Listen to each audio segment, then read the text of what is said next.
been feeling so small. Watch the clock ticking off the wall. But tonight I'm letting it go. Spend my coin for sure. I'm gonna be myself, or I could be someone. Bonjour à tous et bienvenue sur Stator. Aujourd'hui on revient chez le Lion, on revient chez Peugeot pour l'essai d'une voiture très attendue. On essaye aujourd'hui le i3 1008, il va nous accompagner pour notre tour de ville et je vous invite à me suivre. On y va? It's just what I do when I'm out, so try not to hold me down. Feel alive when I'm in this town. Look at those beautiful stars. I wanna drive a faster car. Nothing can break me, no, no, nothing can break me. Lay my troubles to rest. On se retrouve donc au col du Nez de Bœuf, on est juste à côté, il est juste là et le point de vue est vraiment magnifique, je vous laisse apprécier par vous-même. On est un petit peu plus haut que notre arrêt habituel au col de Bellevue, là on est à un petit peu plus de 2000 mètres. La voiture elle a consommé 25% de sa batterie pour arriver jusque là et elle annonce fièrement 50 kWh au 100 parce que le compteur est saturé, tout bêtement. Mais je pense qu'on est plutôt autour de 60-70, ce qui n'est pas étonnant vu que on est monté un peu plus haut et que la voiture pèse au-delà de 2 tonnes, donc ça reste normal. Et du fait de sa grosse batterie, ça reste complètement utilisable. On va profiter de l'arrêt pour vous parler un petit peu de l'extérieur de ce Peugeot i3 1008. On va commencer par l'avant et on va y aller vite parce qu'il fait 13 degrés. Sur la face avant, on va commencer un petit peu, enfin on va aller du haut vers le bas. On a cette bande ici, bande en noir chromé, qui rend plutôt bien. Et là pour le coup, c'est pas problématique pour les doigts, on pose pas la main ici normalement. Avec l'appellation du modèle juste là, ça donne du cachet à la voiture. Peugeot a mis en place cette appellation sur tous ses différents modèles depuis la Peugeot 2008. Ça rend vraiment très très bien.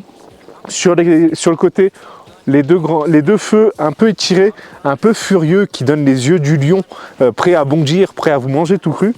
J'aime beaucoup. Ça lui donne beaucoup plus de sérieux que la version précédente. Elle était déjà osée d'un point de vue stylistique. Là, Peugeot a poussé le bouchon encore un peu plus loin et c'est vraiment réussi. On a le gros logo Peugeot, le nouvel emblème de Peugeot posé au centre, et la calandre, c'est une nouveauté qui s'éloigne, qui fait un peu briller le logo par rapport aux autres versions ou dans les autres voitures jusqu'à présent. On avait une calandre soit verticale soit horizontale en fonction des différents modèles. Là, on a vraiment l'impression que le logo brille. Ça rend vraiment très bien. Sur la partie plus basse, une grande grille pour aérer la batterie. Il n'y a pas de logo de volet actif sur ce Peugeot i3 1008. Une petite lame pour lui donner un petit peu de sportivité. On est vraiment sur une voiture qui renouvelle la gamme Peugeot. Les nouvelles Peugeot, on avait fait le 2008 il n'y a pas très longtemps, reprennent un petit peu ce code stylistique là, mais là sur le 3008 ils sont allés au-delà et je trouve ça très réussi. Sincèrement, quand vous aurez le 3008 dans le rétroviseur, il vous fera comprendre qu'il veut vous manger tout cru. On va passer sur le latéral. Sur le latéral maintenant, on va commencer par donner les dimensions de ce Peugeot i3 1008. Il fait 4,54 m de long pour 1,90 m de large et 1,64 m de haut. La voiture a un peu rétréci en hauteur par rapport à l'ancienne version, mais elle s'est un peu allongée, ce qui fait que finalement on n'a pas perdu de temps d'habitabilité que ça. Parler maintenant du style de ce i3 1008 sur le latéral, on va commencer par les jantes. On dispose sur cette version Allure, qui est la version entrée de gamme de ce i3 1008, de jantes en 19 pouces avec un dessin de jantes assez déstructuré, assez asymétrique. Moi, il me parle beaucoup. Mais par contre, mon esprit d'ingénieur me dit comment est-ce qu'ils ont réussi à équilibrer ça. Parce que généralement, les jantes, on veut les faire symétriques pour que ce soit plus facile à équilibrer. Là, c'est vraiment complètement asymétrique, complètement déstructuré. D'un point de vue stylistique, ça rend très très bien. Mais c'est un véritable exploit de maîtrise des masses d'avoir réussi à équilibrer tout ça. Je trouve ça plutôt réussi avec l'emblème au centre qui ressort un petit peu. Ça lui donne vraiment beaucoup de cachet. Après, sur le style général de la voiture, on a affaire à un SUV coupé. Je ne suis pas hyper fan de cette carrosserie-là.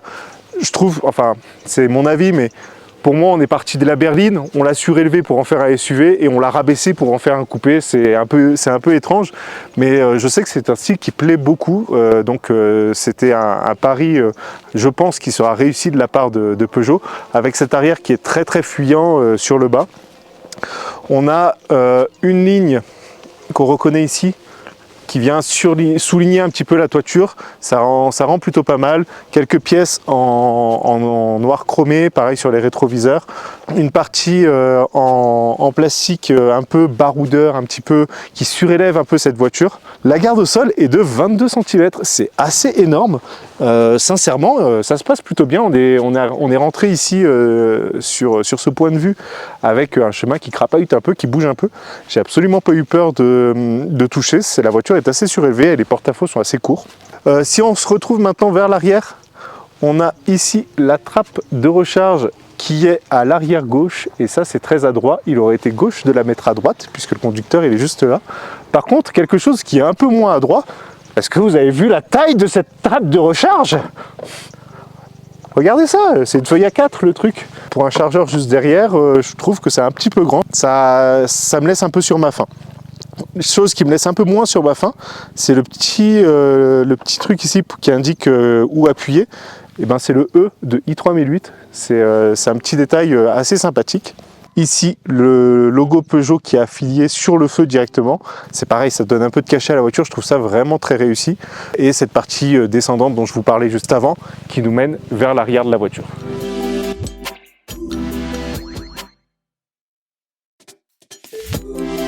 On se retrouve maintenant sur la partie arrière de ce Peugeot i3008. On va commencer par le plus gros problème de cette voiture. Vous voyez cette vitre, comment elle est lisse? Elle est belle, hein? Il manque pas un truc là? Hein? Là, il manque pas un truc? Les flux aérodynamiques qui nettoient l'eau, c'est cool à 110. Pour se garer, heureusement qu'il y a une caméra 360. Mais moi, je suis quand même très fan des essuie-glaces. Donc n'hésitez pas à mettre des essuie-glaces sur les voitures, s'il vous plaît, les constructeurs. Maintenant, pour parler un petit peu plus du style général de la voiture, on a ici cette petite aileron avec le petit effet Batman, là, j'aime beaucoup. Ça donne beaucoup de cachet à la voiture.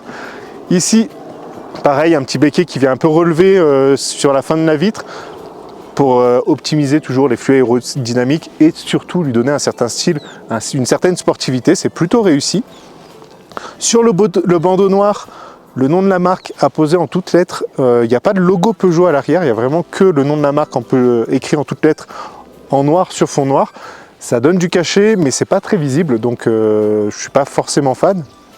Le nom du modèle posé au plein milieu de la malle, ça rampe très bien là pour le coup, avec le i qui a été travaillé toujours avec cet aspect un peu dichroïque qu'on avait retrouvé depuis les premières 208.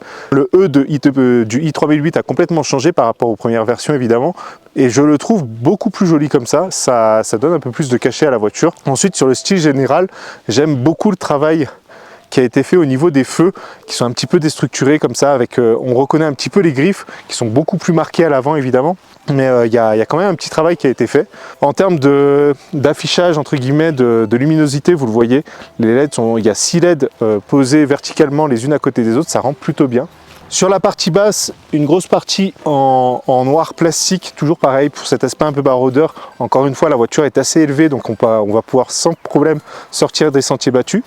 Une petite partie en aluminium chromé, un petit peu ici, toujours pour marquer le cachet de la voiture. Je trouve sincèrement cet arrière plutôt réussi. Je regrette vraiment l'absence d'essuie-glace, mais à part ça, j'ai pas grand chose à lui reprocher. En termes de coffre, sur cette version Allure, on n'a pas de coffre motorisé, donc c'est un coffre manuel classique. On a un coffre qui s'ouvre sur un volume de 520 litres, avec quelques dispositions, une petite lampe sur le côté. On est assez habitué à ce genre de choses dans les coffres, des petits crochets pour arrimer les différents sacs, une prise 12 volts quand même à noter, c'est pas forcément commun à toutes les voitures, et on a les petits crochets d'arrimage sur les côtés ici. Dans le sous-coffre, et là c'est quand même assez rare pour être signalé, une roue de secours. Hop. Une roue de secours, donc une roue galette, hein, on n'est pas sur des roues complètes, mais quand même présent. Et malgré la présence de la roue de secours, assez de place pour placer le câble par-dessus, donc on n'est pas embêté par le câble à l'intérieur. En enlevant la roue de secours, on va disposer d'un peu plus de coffre, donc ça c'est plutôt pas mal. Il reste encore quelques petits espaces sous le coffre pour pouvoir placer quelques petits objets. On a la banquette qui se rabat en 40-20-40, donc on dispose bien d'une trappe à ski nautique avec le petit... On tire ici et ça va se rabattre. Donc ça c'est très très bien. Et surtout, on a un plancher plat sur une fois qu'on a rabattu les sièges, grâce au fait que la planche ici elle est bien surélevée. On va reprendre la route, on fait un petit topo consommation en roulant au col de Bellevue et on redescend vers Saint-Benoît.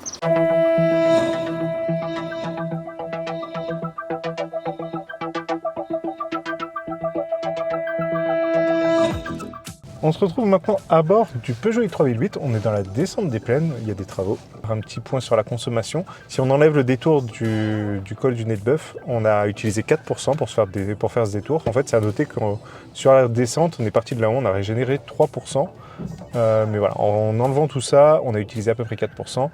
Et là, on est à 78%, donc on aurait été à 82%, ce qui fait qu'on aurait utilisé 18% de la batterie pour faire Saint-Pierre jusqu'à le col de Bellevue.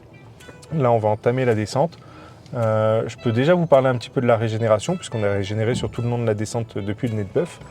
Et Peugeot a enfin compris qu'il fallait mettre de la régénération sur ses voitures électriques. Je suis très content du travail qui a été fait sur ce i3008 par rapport aux autres véhicules de la gamme.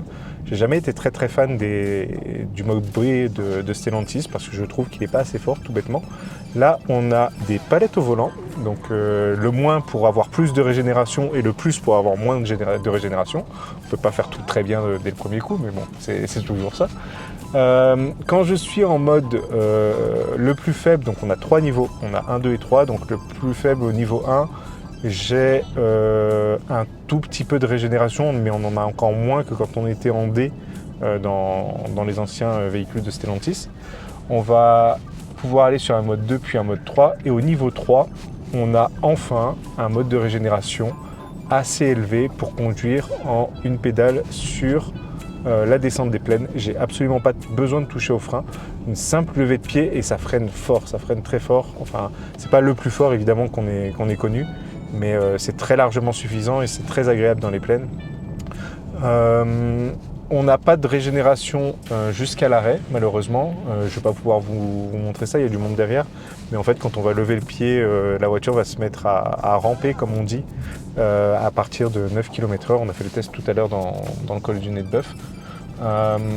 C'est dommage, parce que dans les bouchons, c'est vraiment pratique d'avoir du vrai one pedal. Mais l'évolution par rapport aux anciens modèles est déjà tellement importante que je lui en veux pas tant que ça, finalement. Ensuite, en termes de tenue de route, on a des pneus JT sur cette version allure du i3008 et c'est clairement la limite de ce 3008 électrique. On reconnaît malgré tout, on sent que le châssis a été travaillé, qu'il y a toujours ce toucher de route à la Peugeot qui m'est cher. Moi, je l'aime beaucoup dans la i208, je l'aime beaucoup dans le i2008. Mais clairement, les pneus limitent un petit peu cette tenue de route-là. C'est très bien parce que du coup, dès le premier changement de pneu, on va pouvoir améliorer ça. Mais c'est un petit peu mesquin de la part de Peugeot d'avoir monté ce gros bébé avec des pneus JT un peu bas de gamme, entre guillemets. Ensuite, pour ce qui est de la prise en virage, on va essayer d'en prendre un peu vite. Je laisse la voiture devant moi partir pour voir comment réagit la voiture. Hop. Ouais, c'est exactement ça. On sent vraiment que les pneus travaillent énormément et qu'ils sont un petit peu au bout de leur vie. Mais à part ça, la voiture, elle est très sécuritaire. Elle s'ouvre un tout petit peu, mais elle se place vraiment très précisément grâce à ce petit volant cher à la marque Peugeot et qui fait tout à fait le taf dans ce gros i3008.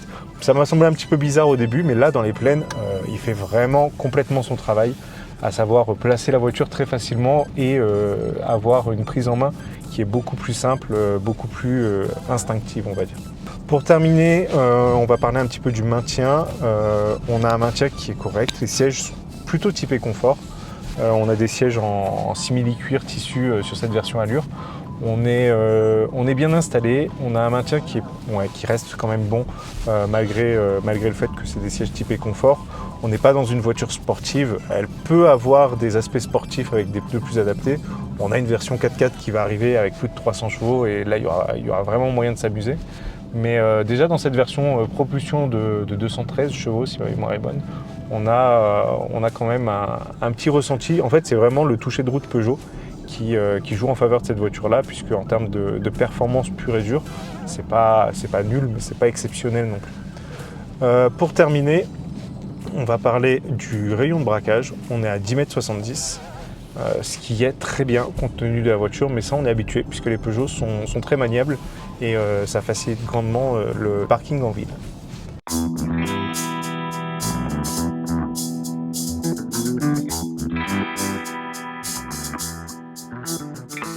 On se retrouve donc à Cambuston, on est juste à côté du parc du Colosse. On est sorti de la Cadoie parce qu'il y avait des bouchons.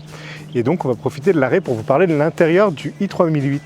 Avant ça, un petit point sur la conso. On a fait jusqu'à présent 92 km avec notre petit détour par le col des Bœufs. Et on a une consommation à 19,1 kWh au 100, ce qui est relativement élevé. Les 2 tonnes de la voiture se sont fait sentir sur la montée-descente des plaines. A noter que justement sur ce trajet, on avait récupéré jusqu'à 7% au plus haut quand on était arrivé en bas à Saint-Benoît et qu'on est actuellement à 78%, ce qui est relativement élevé. On est encore au-dessus du pourcentage de ce qu'on avait au col des Bœufs malgré le petit bout de 4 voies qu'on a pris. Là, du coup, on va aller à l'intérieur et je vais vous présenter la voiture vue de dedans. Vous me suivez ? On se retrouve donc à bord de i3008. On va commencer par l'allumer parce qu'il fait chaud et que Fabien se plaint, hein, comme d'habitude.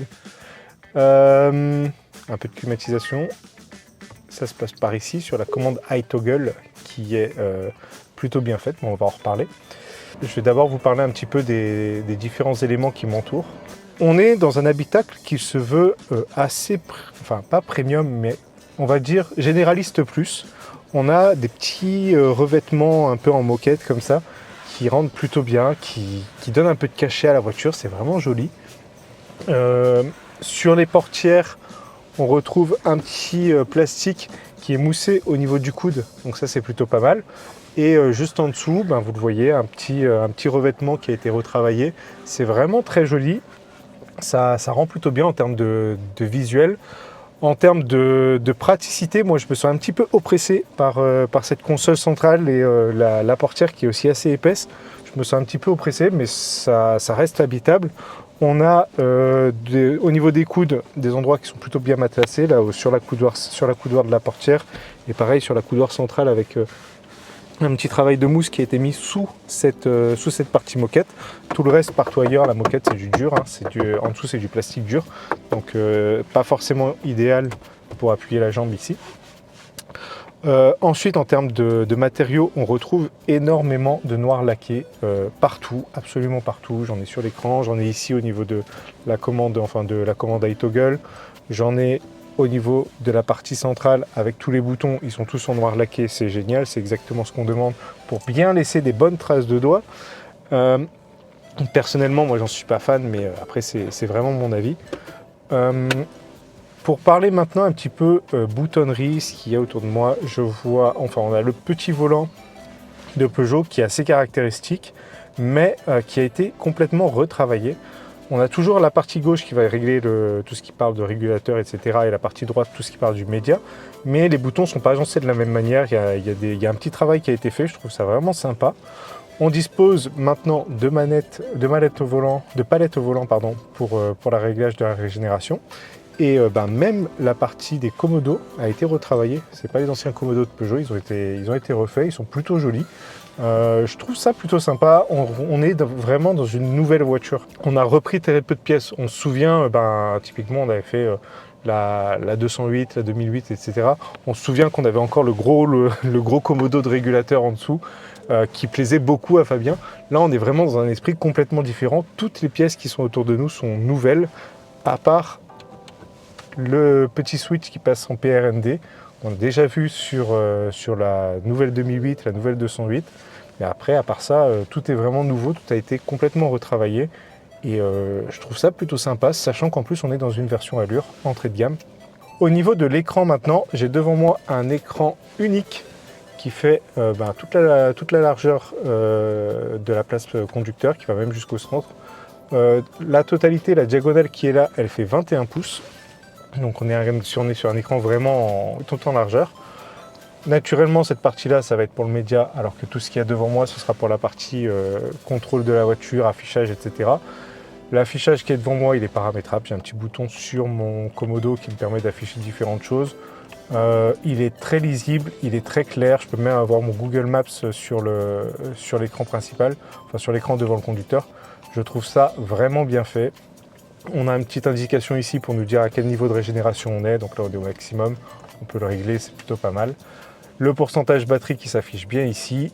Un petit logo Peugeot avec un petit drapeau bleu, blanc, rouge. Je ne sais pas si vous le voyez à la caméra, mais c'est pareil, c'est des petites touches qui font que ça fonctionne bien en fait, tout bêtement.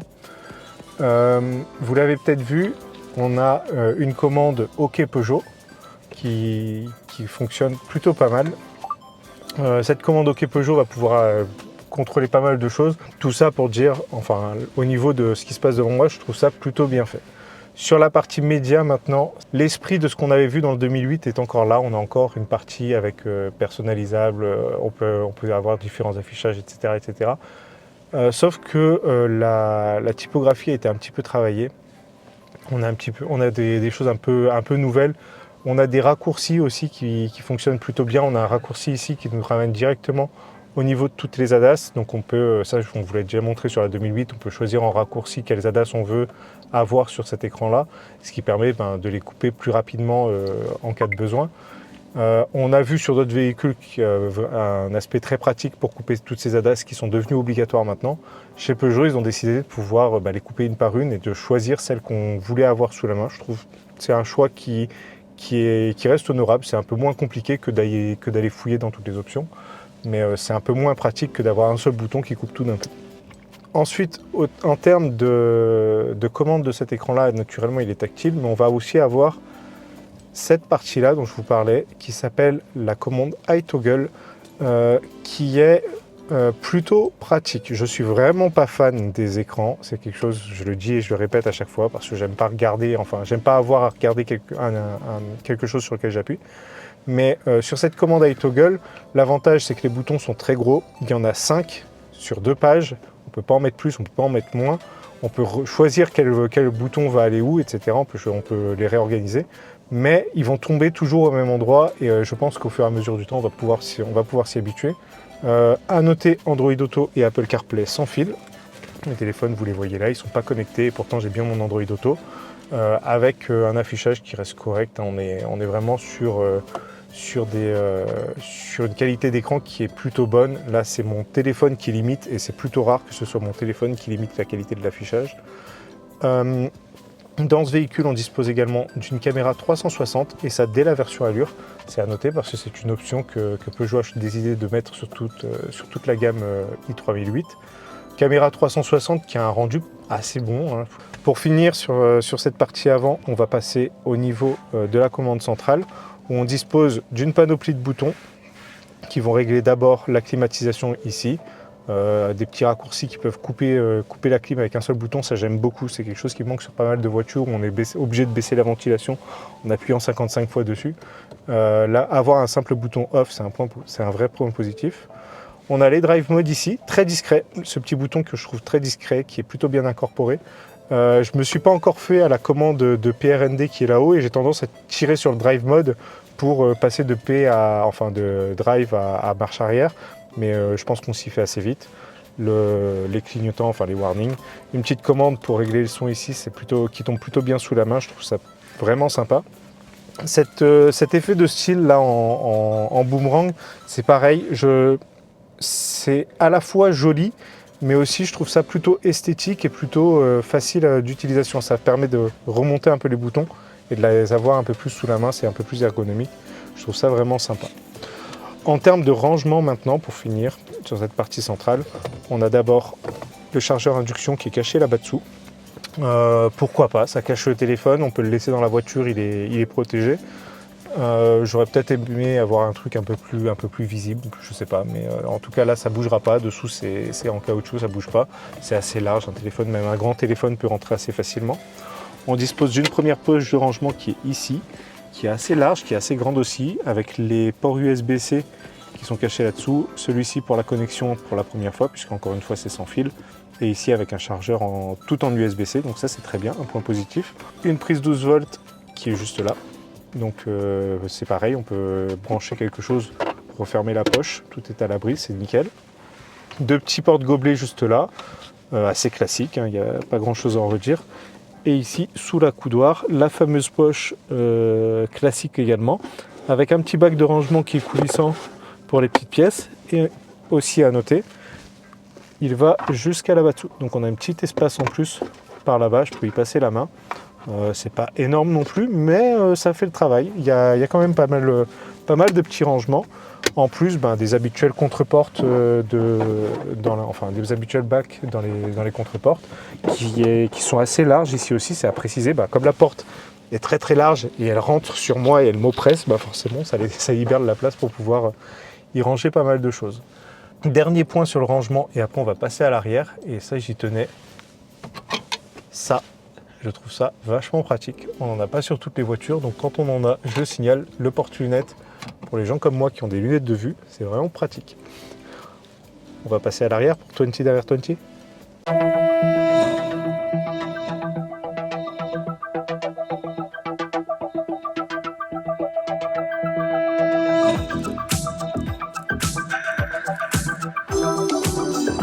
L'habituel plan de 20 derrière 20. Merci pour la porte 20, c'est cool. Tac. On va s'installer à l'arrière de ce i3008. Alors, qu'est-ce que je peux en dire? Déjà au niveau de la place au genou, ça va, c'est correct. On a vu mieux, mais on a vu bien pire aussi. Moi je fais toujours 1m86, 84, ça dépend de comment on me mesure. Mais j'ai toujours de la place, j'ai largement assez de place. Je peux aller je peux me glisser les pieds sous le siège assez facilement, ça se passe bien. Je suis plutôt bien installé. J'ai les genoux légèrement relevés, il faut quand même le dire. On a vu bien pire que ça, mais voilà, si je dois chipoter, je dirais que j'ai les genoux un petit peu trop relevés. Et pareil, le dossier du siège est un peu trop droit à mon goût, mais faut vraiment aller chipoter, quoi. Après, en termes d'assises, de confort, c'est comme à l'avant, je ne l'ai pas dit sur les places avant, mais les sièges sont très confortables. Sur les places arrière, c'est un peu la même chose. Peut-être un petit peu plat, puisque cette place centrale est assez plate, il n'y a pas vraiment de dessin pour les fesses, mais ça reste complètement utilisable. Après, en termes de matériaux, ce qui nous entoure, on a du cuir, du simili-cuir, du tissu, un petit peu comme sur le siège avant. On retrouve encore une fois cette couleur un petit peu grise qui rend plutôt bien, qui donne un peu de cachet à la voiture. Pareil sur les portières, on n'est pas perdu par rapport à l'avant, on a le même type de matériau un petit peu, pas noble, mais un tout petit peu trop premium pour être du généraliste. Au niveau de la place centrale, déjà, ceci ça se rabat pour pouvoir accéder au coffre, donc ça c'est plutôt pas mal. On n'a pas d'accoudoir central, si je ne m'abuse. Je vais aller farfouiller, hein, mais j'en vois pas. C'est assez étrange, du coup l'accoudoir central en fait c'est la trappe à ski nautique. Mais bon, pourquoi pas. En termes d'assises au centre, donc déjà j'ai un tout petit méplat sur le sol, c'est à noter, hein, c'est vraiment pour dire que ça existe, mais ça n'est pas du tout dérangeant.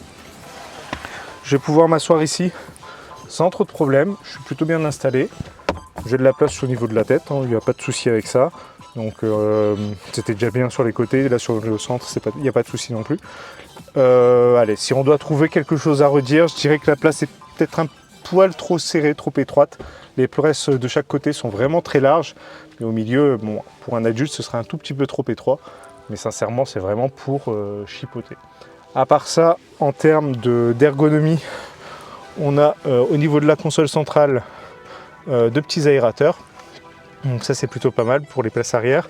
Une petite place pour pouvoir ranger quelques pièces. Et là-bas dessous, deux USB-C et une prise 12 volts qui permet de recharger tous les éléments à l'arrière tranquillement. Sincèrement, plutôt bien installé à l'arrière de ce i3008, je peux faire un tour de liste sans aucun problème.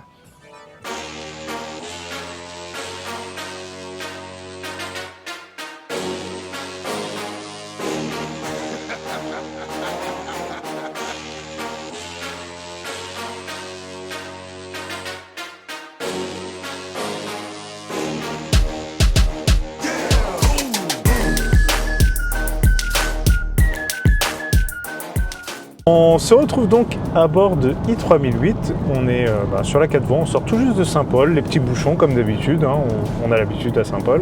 L'occasion pour nous de vous parler un petit peu de la conduite à haute vitesse, entre guillemets. On est là entre 100 et 110 en fonction de la circulation, au régulateur adaptatif. On a quelques bruits de fond, on a quelques bruits de roulement principalement qui sont dus, j'ai envie de dire presque exclusivement aux pneus. Les pneus GT qui travaillent contre l'insonorisation de ce nouveau i3008, insonorisation qui reste relativement bonne. On a déjà trouvé ces pneus là, les pneus GT, on les a déjà eu sur d'autres voitures et c'était bien pire en termes de bruit. Là ça reste contenu, donc avec une monte en Michelin ou quelque chose comme ça, ça va vraiment beaucoup améliorer le bruit à l'intérieur. Là sincèrement c'est correct, mais on sent quand même les petits bruits de roulement en arrière-plan qui peuvent embêter à la longue. Pour ce qui est toujours du bruit, on va parler même plutôt de sono maintenant. On a une chaîne hi-fi un peu classique sur cette version Allure, pas de son premium ou quoi que ce soit, pourtant elle fait complètement le taf. Ça rend plutôt bien que ce soit en basse ou en aigu. C'est pas du Harman Kardon ou du Bose, ou du Focalp d'ailleurs chez Peugeot. Mais ça reste correct, ça reste tout à fait écoutable. Et je voulais aussi parler d'un petit point que j'aime beaucoup sur ce i3008. Le bouton de volume qui est ici, c'est un bouton on peut régler le son évidemment, on peut aussi appuyer dessus. Et en appuyant dessus, ça met pause à la musique au lieu de couper le son sur certains véhicules. C'est le genre de petits détails que moi j'apprécie bien. Ensuite, pour parler de la conduite en elle-même sur 4 voies, on a un véhicule qui se comporte plutôt bien. Il faut savoir que cette i3008 existe dans une version avec une très grosse batterie qui va lui proposer jusqu'à 680 km d'autonomie si ma mémoire est bonne en WLTP. Donc c'est vraiment une voiture qui se veut routière. Et sur notre 4 voies ici à La Réunion, qui sont plutôt courtes, il faut le dire, elle s'en sort très très bien. On est confortablement installé. Ensuite, pour finir, en termes d'aide à la conduite, sur la voiture qu'on conduit actuellement, on a bien les radars d'angle mort, on a une caméra 360, les feux automatiques, la commutation en plein phare automatique, les essuie-glaces automatiques, les radars avant et arrière quand on se gare. La voiture est vraiment très bien équipée. Il lui manque cependant un point important. Vous le voyez, j'ai pas lâché les mains depuis le début de cette séquence pour une raison très simple. Même si j'ai le régulateur adaptatif, je n'ai pas le maintien en voie. Si je lâche les mains, la voiture fait du ping-pong entre les voies et c'est très dangereux. Et un dernier point, un petit clin d'œil que je n'ai pas dit tout à l'heure quand je vous parlais de l'intérieur, mais ici on a un bouton angine start-stop. Peugeot, vos voitures ont des angines. Il va falloir les emmener se faire soigner, il y a des problèmes là. Juste un détail, il n'y a plus de moteur thermique sur les voitures électriques. Sachez-le, gardez ça en tête. On se retrouve dans pas longtemps, je vais vous parler un petit peu des chiffres qui caractérisent ce i3008 avant de faire le bilan à Saint-Pierre. À nouveau une séquence en roulant, tout bêtement parce qu'on a pris du retard. Donc on vous présente donc les chiffres de ce i3008 tout en roulant. On est sur la version Allure en version traction avec 210 chevaux sur le moteur avant, 157 kW pour un couple de 345 Nm qui lui permet d'abattre le 0 à 100 en 8 secondes 8. Alors 8 secondes 8, c'est globalement peu compte tenu d'une voiture thermique, mais pour moi c'est très élevé par rapport au monde de la voiture électrique et ça s'explique par un fait tout simple, c'est que la voiture pèse 2 tonnes 183 précisément, 2 tonnes 2. C'est un gros bébé, un lourd bébé surtout. Et donc malgré les 210 chevaux, malgré les plus de 340 Nm de couple, ça ne suffit pas pour emmener la voiture jusqu'à 100 km/h plus rapidement qu'en 8 secondes 8. En termes de batterie maintenant, on dispose d'une batterie de 73 kWh sur cette version.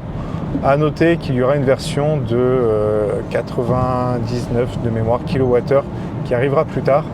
On vous en reparlera quand elle arrivera. Sur cette voiture, donc 73 kWh, qui permet une autonomie WLTP de 527 km, sachant que là on a parcouru à peu près 180 km jusqu'à présent et qu'on est à 57%, donc à voir à la fin du tour de l'île combien d'autonomie en WLTPI. Cette i3008 dispose d'un chargeur embarqué en courant alternatif de 11 kW et d'un chargeur en courant continu qui va lui permettre de prendre jusqu'à 160 kW. C'est très bien puisque c'est la puissance maximale disponible à La Réunion. Ce qui fait que sur une prise renforcée à la maison, il vous faudra à peu près 23 heures pour passer de 0 jusqu'à 100%. Sur une borne toujours à la maison, en 7 kW, il vous faudra à peu près une dizaine d'heures pour passer toujours de 0 jusqu'à 100%. En extérieur, sur les bornes en courant alternatif 22 kW, lui n'en prendra que 11 et il lui faudra environ 7 heures pour passer de 0 jusqu'à 100%. Enfin, sur les bornes à courant continu maintenant, en 25 kW, il lui faudra à peu près 3 heures pour passer de 0 à 80%. En 50 kW, il lui faudra 1h30 pour passer toujours de 0 à 80%. En 100 kW, il lui faudra à peu près 45 minutes, toujours pour le 0 à 80. Et enfin, sur les bandes les plus rapides de l'île de La Réunion, en 160 kW, il faudra compter environ 30 minutes, toujours pour passer de 0 à 80%. A noter également que Peugeot garantit ce i3008 8 ans pour la totalité de la voiture, pas seulement pour la batterie, et ça, c'est une grande première. I've been feeling so small. Watch the clock ticking off the wall. But tonight I'm letting it go. Nous voilà arrivés à Peugeot, on est de retour à Saint-Pierre. Un petit point déjà sur le WLTPI. On a parcouru aujourd'hui 210 km. Merci le détour par le col de Netbeu. Merci les bouchons à Cambuston qui nous ont fait dévier de la 4 voies. Merci à tous les travaux et compagnie qui ont fait qu'on a fait 50 bornes de plus que d'habitude aujourd'hui quasiment. Pour faire ces 210 km, le i3008 qui est à côté de moi a utilisé 45% de sa batterie. Ce qui fait que par calcul, on arrive à une autonomie WLTPI de 467 km précisément. C'est correct, c'est pas très loin finalement des 527, surtout quand on sait que on l'a pas emmené là où il préfère être, c'est-à-dire monter jusqu'au col de Bellevue et redescendre, et même monter jusqu'au nez de Bœuf et redescendre à plus de 2000 mètres d'altitude. Quand on pèse 2 tonnes 2, c'est pas le plus facile. En ville, vous allez, je pense, atteindre l'autonomie WLTP annoncée 527 km, et c'est quand même plutôt un exploit compte tenu du poids de la batterie, enfin du poids de la voiture, pardon, et compte tenu aussi de la batterie qui reste relativement petite. On n'a que 73 kWh sur ce i3008. L'heure aussi maintenant pour moi de vous parler un petit peu de la gamme. On est ici à La Réunion, pour l'instant on dispose que de la version Allure que vous avez ici avec nous aujourd'hui, qui coûte 50 990 € avec tout ce qu'on vous a présenté, le chargeur induction, les jantes en 19 pouces, la face avant qui est avec les 3 griffes spécifiques, etc., les feux à LED, pour 50 990 € sur cette version entrée de gamme. On va aussi disposer de la version GT, la version haut de gamme, toujours avec la même batterie, toujours avec le même moteur, qui est proposé à 54 990 €. Sur cette version GT, déjà, on aura des jantes un peu plus grosses, on a des jantes en 20 pouces avec un dessin différent. On a un toit ouvrant panoramique, c'est à noter. On a aussi un point extrêmement important qu'on a vérifié, le régulateur adaptatif sur la version GT est bien lié au maintien en voie, et la version Allure n'a pas le maintien en voie. On a juste un régulateur adaptatif, et sincèrement, rien que pour le maintien en voie, moi je prends la version GT sans aucun problème. Plus tard, peut-être cette année, en fin d'année, voire en début d'année prochaine, Peugeot Réunion devrait recevoir la grosse batterie qui fait plus de 90 kWh, qui fait quasiment 100 kWh. Cette grosse batterie permet d'avoir une autonomie qui va pousser jusqu'à 680 km avec cette motorisation de 210 chevaux. Et on va aussi avoir une version en 320 chevaux, si ma mémoire est bonne, en 4x4, qui va lui donner un peu plus de peps, parce qu'il en manque un petit peu, il faut le dire. En tout cas, aujourd'hui, c'était 20. Avec le i3008, on a fait un tour de l'île plutôt à l'aise, plutôt bien installé. C'était pas un tour de l'île très sportif, mais ça s'est plutôt bien passé. Lui, il est prêt pour refaire un tour. Il lui reste encore 55% de batterie, donc c'est à noter. On peut en faire 2 tours et arriver avec 10%. On se retrouve très bientôt ici chez Peugeot. Il y a d'autres voitures à essayer, il y a d'autres voitures qui vont arriver. Il y a son grand frère, le i5008, qui va arriver parce que cette voiture n'est pas assez grande. Il lui faut une version encore plus grande. Il y a la nouvelle 208 qu'on n'a toujours pas essayé, la 308 aussi électrique qu'on aimerait bien avoir. Tout ça, ça arrivera grâce à vous, grâce à vos abonnements. Donc n'hésitez pas, abonnez-vous, partagez la chaîne et on se retrouve très bientôt les électrifiés. A plus. this is my time